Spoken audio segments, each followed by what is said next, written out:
Hello, hello, hello, hello, hello, hello. This is Rhapsody, your friendly neighborhood growth hacker, aka the Reverend Dr. Rhapsody, aka Mr. Transformer, aka Rhapsody Barrero. Wishing you and yours a wonderful, hopefully you had a great weekend. And I'm just going to make this one short because I'm just like running low on energy, but I didn't want to the goal is a video a day. So. We're doing a video a day. And that's just all I have to say about that.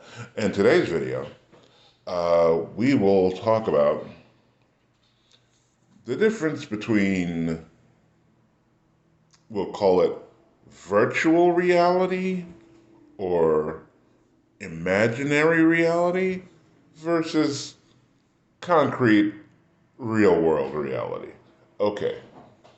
I remember when I lived in New York, one of the jobs I had was being a bike messenger in Manhattan. And I know you look at me and you go, yes, it was that. Going out every day, taking your life in your own hands. It was great. Truly adventurous, truly adventurous. Actually, I remember I dropped off a package to Yoko Ono on 181st Street at that big old place over there. And I was hoping to get to meet her, but no, the doorman just said, yeah, I'll take that. Like, anyway, moving on. So somewhere in there, I had this wonderful idea, or I thought it would be cute. I thought it would be neat. I thought it would be interesting. Uh, at the time, being an active alcoholic, oh yeah, I didn't mention that my days as a bike messenger in Manhattan started with a half pint of blackberry brandy in my back pocket. You know, that's my my superpower. Okay, but this one day I had an idea. Well, I wasn't working that day because I know I didn't have the bike, and I was like, "Gee, I wonder what it would feel like to look like a homeless person riding the New York Transit all night." So I did. I got like a bottle of nitrate or something cheap, and had that. That was like it was my prop slash sustenance. And so I just rode around the train. I remember there was this one time one of the employees came up to me at the end of the line and they were like, hey, you got to get up because this one's going to the yard. And I was like, no, I don't want to know what a train yard looks like at this point in time. We'll save that for the next adventure or another adventure somewhere in the future, maybe. But okay, so did that, rolled over, not rolled over, but ended the day, finally was working my way toward getting home. And interestingly enough, that day I remember particularly, I saw a guy that I used to work with. He didn't recognize me, and thank goodness, because I wasn't in no position to have polite conversation. He was off to go to his regular job, and I was just going home to get some sleep. All right, so that was my excursion into fake homelessness, which I did once. For real homelessness, so far we are at 3 times, all sober.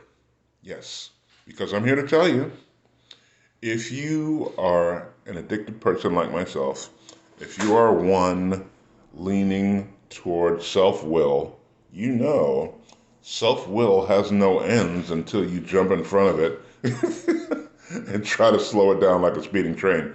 Otherwise, you will justify to yourself, this is the way it should be, and this is what we're going to do, and that is that. Like I like to tell people, sometimes, or I should say actually a lot of times, you might have a good idea or what you think is a good idea, and you hear a clear message from God, the universe, collective consciousness, whatever you want to call it. I call it God because it's just easier and it's shorter.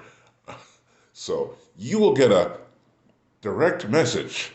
It's like God picked up his cell phone and called you and said, it's not a good idea, bro. You probably shouldn't do that. To which I return with the one word answer, watch. So, as it turns out, each time I said watch, I wound up homeless. It's so silly because it's so avoidable. But you get strong willed and thinking you can, just run things. And sure, there are areas in your life where you're supposed to run things. You're supposed to take physical responsibility for your life.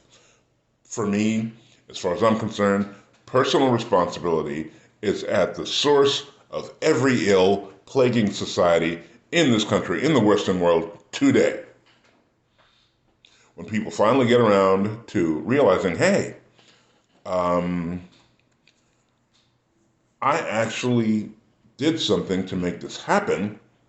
So since I did something to make this happen, I can do something to make this unhappen, or I can undo this catastrophe that I have created from just doing what I wanted to do. And it just it just keeps proving itself to be true. Personal responsibility, because like first example, and again we're doing the outing myself thing. Okay, maybe not totally. Okay, a little bit, a little bit. All right. Okay, yeah, we'll say it this way. Um, After 9 years of being married, I got a letter from the wife saying that she no longer required my services. This is after we were living in Oregon and they had moved, the wife and kids had moved back to South Carolina because the oldest daughter had more friends down there. And I was supposed to be working on this business. It actually was a business and I actually was working on it. But since I had not had the level of sales training that I've had now, I I simply didn't try hard enough. I didn't get through the first few no's. For those who know, and for those who don't know, I'll save you a lot of time and money. If you're in sales, don't even think about the possibility of expecting to get the sale until you get to minimally your fifth no. The average is seven. Get to your seventh no, and you're either at the sale, at the precipice of the sale, or about to get the sale. The first, but the challenge is most people quit after the first no, the second no. I mean, if they get to the third no, they're a rock star. But you got to get up to a minimum of five. Shoot for seven. Shoot for your seventh no in sales, and that will get you where you want to be, which is making the sale, making the money, helping the company grow, letting them see that you are a worthy person to keep around because you are getting them business. Okay. So, like I said, so I talked about the first fake homelessness. So the first real homelessness is, it's not like it's like I almost can't count it, but I can because I was physically not able to live indoors. But I am blessed in that every single time that I was homeless, I had a vehicle. And I've seen people in recovery meetings who were homeless in active addiction or active alcoholism that referred to it as their cardominium. Made sense. I mean, okay, so the first time was actually when I was first headed down to the beach to work at the rock station. I started there for a month and a half working part time. And it was just a timing thing because I had the place where I was going to live, but it was a holiday weekend. The office was closed. I didn't have a way to get in, so I had to sleep in my car for the weekend. So, okay, so that counts as one. And the second one was at the tail end of when I was staying at my sister-in-law's and the wife and kids had moved down to the beach, and I was attempting to work this business at whatever level I was attempting. And my sister-in-law kept saying, hey, get a job. And I was like, hey, I got this business. And like time would pass and she'd be continuing to feed and house me. And she'd say, hey, get a job. And I'd say, hey, I'm working on this business. And by the third time, she was like, hey, you need to either get a job or get out. And I didn't have any prospects on the horizon for getting a job. So I was like, okay, I'll go. I mean, that's the smoother way of saying it. But, she wasn't mean about it. She was, matter of factly. And luckily for me, I was in the company of people early in recovery who knew about this Salvation Army shelter that was local, and turned out that as a former veteran, as a former military person, I was able to sign on there and not pay anything. Everybody else had to pay like $65, $75 a week. But what they did for me, I say for me because it was for me, was they're like, okay, you don't have to pay us, but you do have to turn in money that we will save for you so that when you leave, you will have funds with which to be able to operate in life, which is just genius. Because left to my own devices, I'm not saving money. I'm too busy buying stuff because I'm silly like that. Or at the time, I was silly like that. I like to think that I've become wiser. You know, you like to think that you become wiser, and you look back and you're like, okay, yeah, we picked up a little wisdom here. We're still falling a little bit short there, but it's all part of the human experience. No one is perfect. No one is going to be perfect. You know, there was this one guy, they killed him for it, but everybody else, it's just a struggle.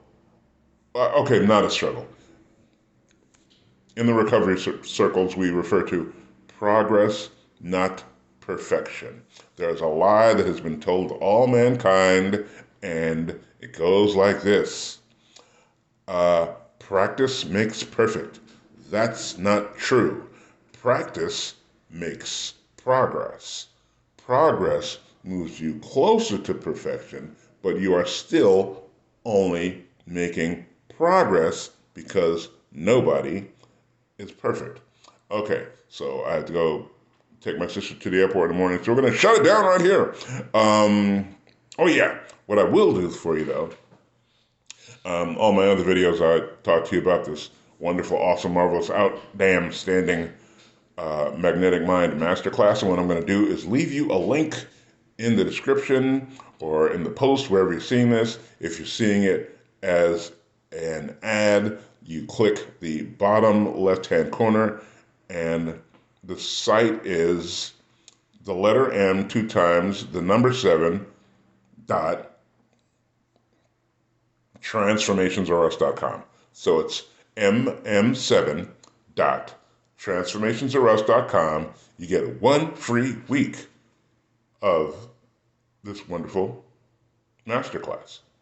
1 week is more than enough time if you take advantage of it to the best of your ability, to the most of your ability. 1 week is more than enough time to show you how awesome this is. We refer to it as the last personal development program that you'll ever need, because it's the last personal development program that you'll ever need.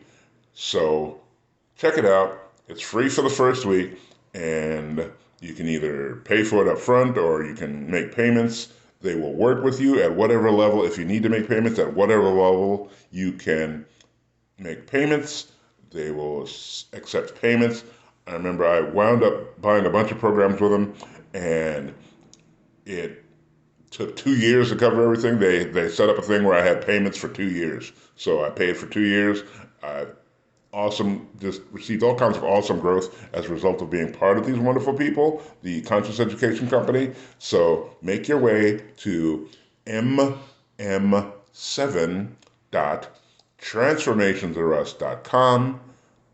Start your first free week of the Magnetic Mind Masterclass and begin to live the life you love. Thank you for your time. I appreciate you. Love you long time, and we will talk to you really soon. Oh, bye-bye, everybody. Yeah.